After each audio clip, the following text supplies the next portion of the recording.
Welcome to She Coaches Coaches. I'm your host, Candy Motzek, and I'm going to help you find the clarity, confidence, and courage to become the coach that you are meant to be. If you're a new coach, or if you've always wanted to be a life coach, then this is the place for you. We're going to talk all about mindset and strategies and how to, because step by step only works when you have the clarity, courage, and confidence to take action. Let's get started.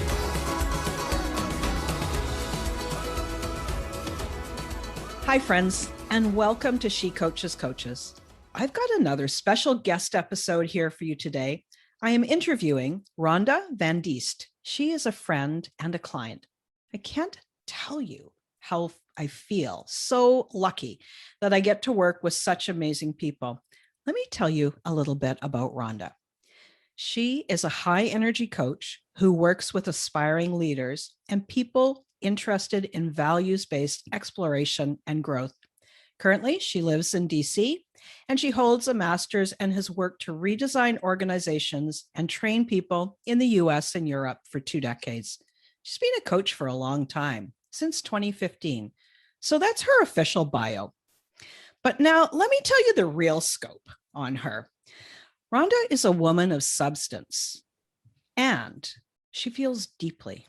She is super passionate about coaching and people and her clients and about everything in the world. She is all about relationships, and one of her passions is fighting injustice. She stands up for people who have been wronged, and she's always going to be in their corner. She lives her core values and her purpose. She's an amazing communicator. And if you're a leader or an executive, she's exactly the kind of coach that will help you transform your leadership team and company. And most importantly, she does it with love, with curiosity and fun. If you happen to run into her, be prepared for a super interesting conversation because she engages everyone that she meets. She loves to hear your story and how you and others live and experience life. She's got some amazing qualities. And like I said, I am honored to be her coach and her friend. Today, we're going to talk about her journey as a coach, and we're also going to talk about a super interesting project that she's been working on. And ultimately, we're going to talk about how listening, you guys know, listening is important to coaching, how it is the gateway to connection and transformation. So let's dive in. Welcome, Rhonda. I am so glad you're here. Hey, Candy. I think I'm a little misty after that introduction. I think I need to work a little harder to live up to that. Oh, yeah, but I've known you for well over a year now, and I wrote that because of all the conversations that we've had over the past year. You may not have known that those were the things that I saw, but when I sat down earlier to write that, I thought, what do I really want to say about you? And so that's just what came up. So I'm glad it resonated with you too. So tell me about being a coach. Tell me about your decision to become a coach. How did that come about? Being a coach is part of an evolution, as it is with most people. I started off doing organizational development and training. And I really liked training, but I love the idea of people having a relationship with themselves and with their coworkers. There are some coaches and some therapists who focus on personal lives, marriage, kids, family, that kind of thing. But I was curious about the relationship that people have with themselves at work and the identity that they gain from that, as well as with their work colleagues, and how those parts of themselves were used in their identity and how that affects the entirety of the rest of their lives. Some people love their jobs, some people hate their jobs, and whichever way they go, and in between, of course, lots of gray area, but whichever way they go, they bring that home with them. They bring it into to the larger world. And I was just wondering, how can we be more comfortable with that identity, and how can we be more comfortable with by legitimizing the identity and the work relationship, and how can we use that as a vehicle for happiness and fulfillment. And so it went from training to organizational development. And when I was doing OD, I realized that that wasn't the missing piece, creating an organization and training people. Those didn't hit the missing pieces. I thought the missing pieces were actually that needed to be addressed on an individual basis and needed to have a feedback loop. So that is coaching. So that reminds me, it feels like every organization is kind of like a puzzle, and that each individual within the organization is a puzzle piece, and you can't have a whole puzzle without the puzzle pieces. And then each puzzle piece needs to have, it's got to have a picture on it. It's got to have the right edges. It needs to know where it sits too. Does that sort of sound like part of what you do? Yes. And the other part of it is, I think of it as also a chain is only as strong as its weakest link. Mm-hmm. So how do we look at a link and think, how can we strengthen that link so that the part before, the piece before, or the link before and the link after, how can they be stronger once we strengthen the link of that individual? Does that make sense?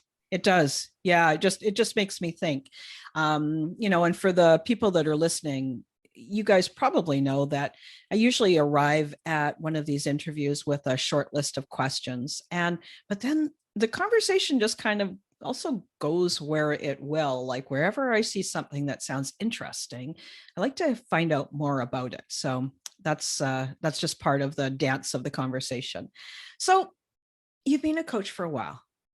Tell me, what is one thing you wish you had known at the start of your journey? Something that you could tell new coaches, because a lot of people listening here are new coaches. What's that one thing you wish you had known when you started out as a coach? Boy, there are a lot of things I wish I had known as a coach. I wish that I had known how rewarding it can be. I wish that I had known how humbling it can be. So many of the skills that I learned in learning how to be a coach, they influenced my entire life. All of those skills are pervasive, and they are glorious, and they are required. But I think mostly the piece that has helped me in my coaching and my personal life is just learning how to listen. As you know, that's my passion, the idea of listening. And I think about listening now constantly. I had dinner with a girlfriend last night, and I was even in listening to her, had a kind of a metacognition. I was listening to her, and I was listening to myself listen, and I was paying attention to the way that she listens. We have very different listening types. But I think that listening is an underappreciated and underdeveloped skill in all of us. So now let's talk a little bit about listening.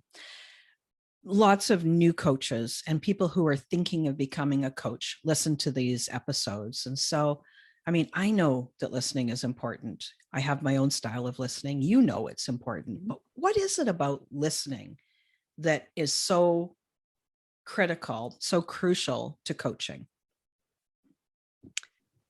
Well, I think listening is everything in coaching. We talk about in coactive coaching how there are 3 levels of listening. How one is listening to reload. You're listening so that you can jump in. When is it my turn? What can I say?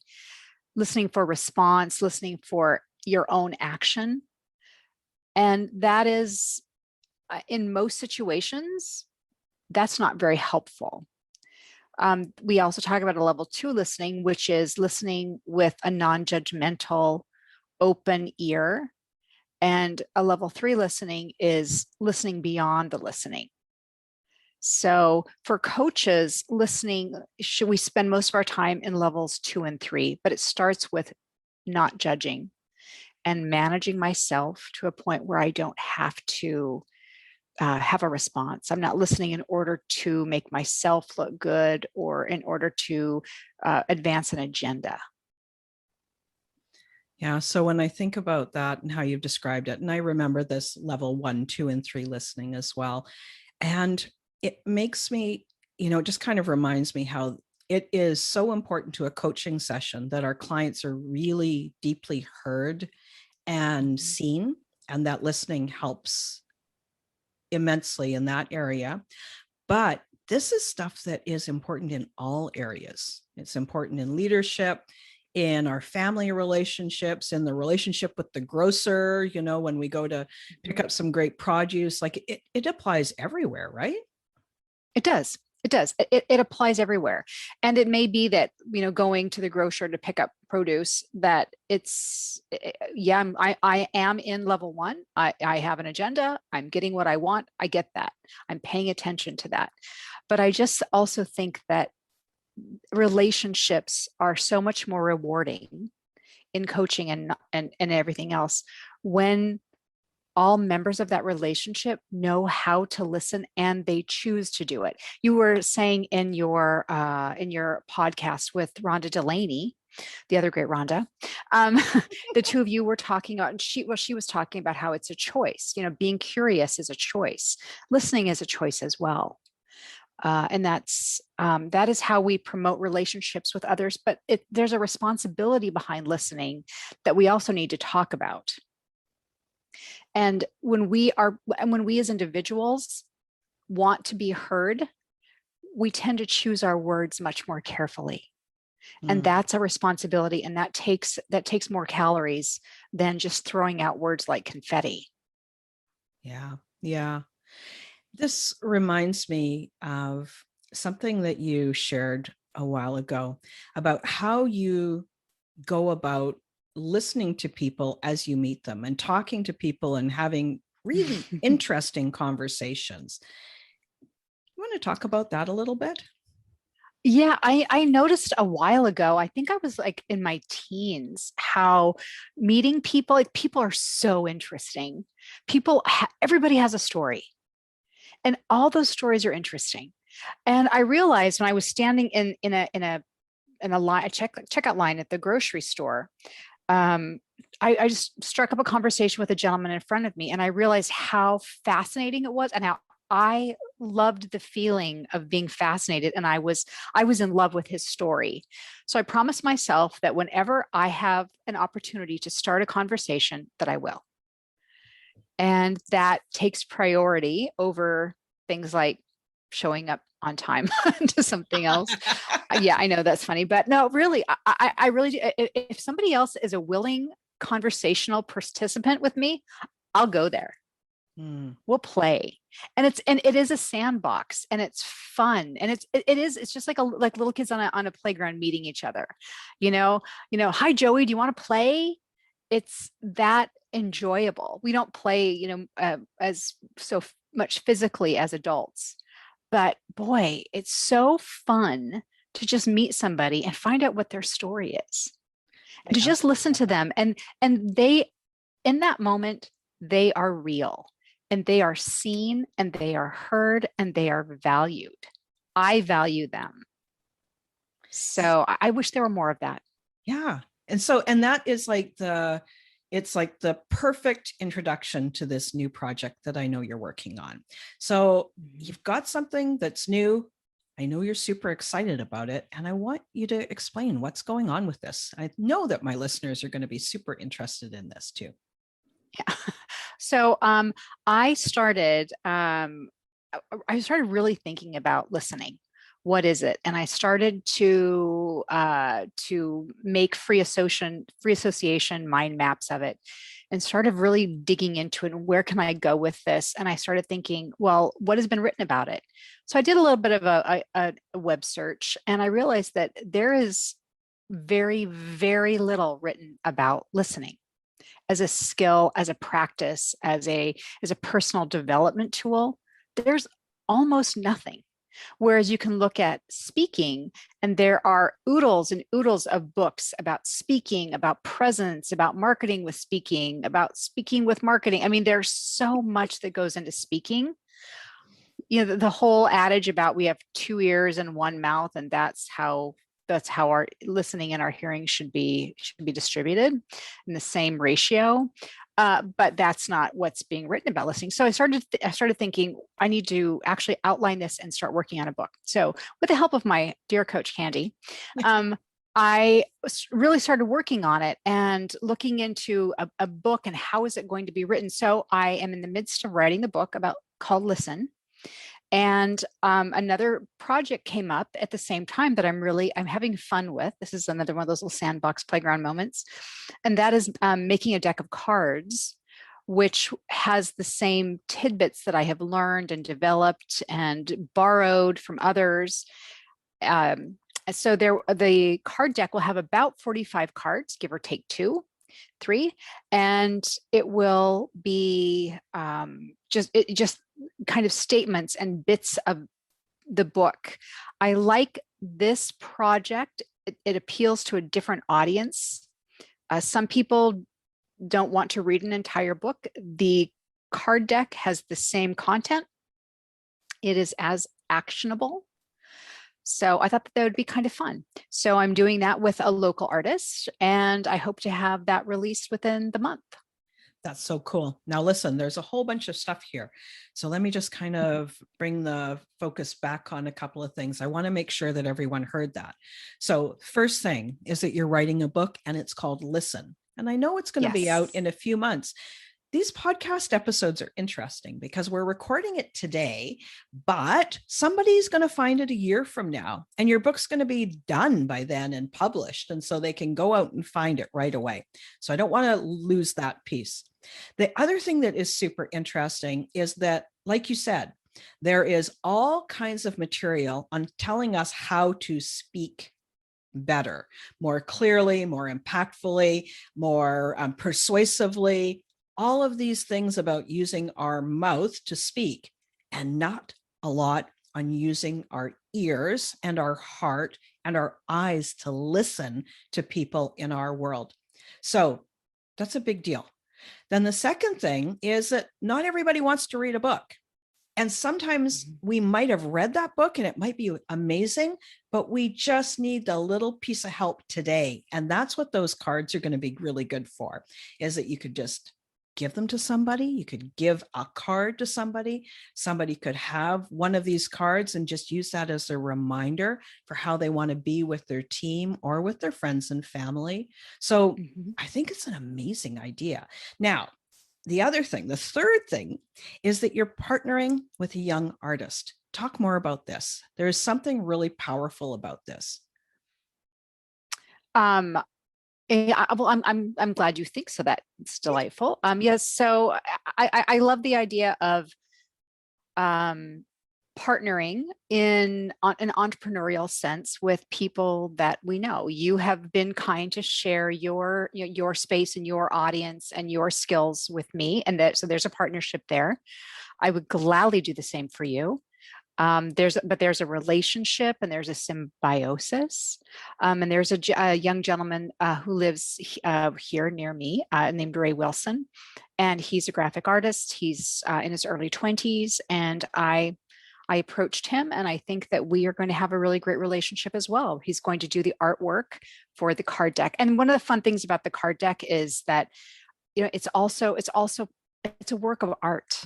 There's something to look at, there's something to touch, there's something to give to others, there's a message there, either maybe I hear you, or I want you to hear me better. I want us to improve our listening together, something that could be in either a friendship or a marital or romantic relationship, or even a work relationship. That would be a great idea. That's coming full circle. But yeah, so I'm working with this young gentleman, and we will come up with something fantastic. And it'll by the time this hits the airwaves, I think that it will be available. So the book won't, but the cards will. Yeah. But if you're listening to this in a couple of months, then the book might be totally available. And don't worry, we'll put everything in the episode notes so that you'll be able to click through and find everything as you need it. So this has been pretty exciting. And we're going to wrap up in a minute, but I have to ask you my share question. Now, listen, it was like a pre-COVID time that I went to a share concert up here in Vancouver. I bet you it's been 2.5 years. And all I can say is, oh my God, like she is an amazing woman and an amazing performer. So I kind of like the staying power, and she's got a real powerful and humble presence on stage. She's very honest and to the point. So that's kind of why I like this share question. And so if you could turn back time, what advice would you give to your 20-year-old self? I would tell myself to be very discerning in your friendships and to use your time very deliberately, because it all matters. Yeah. Yeah. Something that my 60-odd-year-old self can appreciate too, right? I think that goes on forever and ever, the whole idea of being discerning in friendships and relationships. Yeah. Because our time, I think it was the Buddha who said one of the fallacies of the human condition is that you think you have enough time. Yes. And you don't. That's right. So when you spend your time, make sure that you spend it the way you want to spend it. Yeah, for sure. Cool. I appreciate that so much. All right. So thank you. Really appreciate you being here. And I want to make sure that the listeners can find you. So if you're listening to this and you resonate with Rhonda's message and you want to find out more about her, how can they find you and continue the conversation? For all of my listening for the project with the cards in the book, listenbook.guru. Okay. That's the place to find that. And I will update that. I was playing with the website today. And if it's for something that's coaching, and my coaching is a lot of listening to men. I do mostly executive coaching. And the website for that is vandiestassociates.com. And I also have an Instagram, which is Van Diest Assoc. So VANDIESTASSOC. And Twitter is the same, Van Diest Assoc. Awesome. That's great. So Rhonda, thank you so much for joining me on this interview. And I know that your message, and especially about listening, is really going to help my listeners. And there's no pun intended there. It just happened to be that those things went together. So you guys, if you enjoyed this episode, click through to those episode notes, have a look at Rhonda's book, her cards, the site, and connect with her. And I'd love to hear from you too. What did you learn from this interview? So make sure to click through to the show notes, and there's a place that you can leave me comments, and I'd like to hear more about it. We'll talk to you soon. Thanks so much for joining. Thanks again for listening today. Please hop on over to Apple Podcasts and leave a review. Also, I would love to hear from you. Did something that I say resonate? What else would you like to learn about? Click the link in the player and leave a comment on the post. This is going to give me great ideas for future episodes so I can help you best. Join me again next week for more coaching, support, and teaching to help you become the confident coach you are meant to be.